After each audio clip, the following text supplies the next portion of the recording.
শোনো বন্ধু প্রাণ বন্ধু শোনো বন্ধু রে লণ্ঠন জ্বালাইয়া ভুতি তোমারে।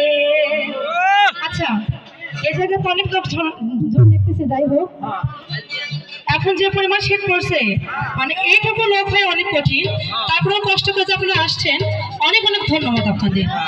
এবং তো সবাইকে বলছি কে কে বিয়ে করছেন সেটা এবার সে বলেন না সকলের সাথে কথা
What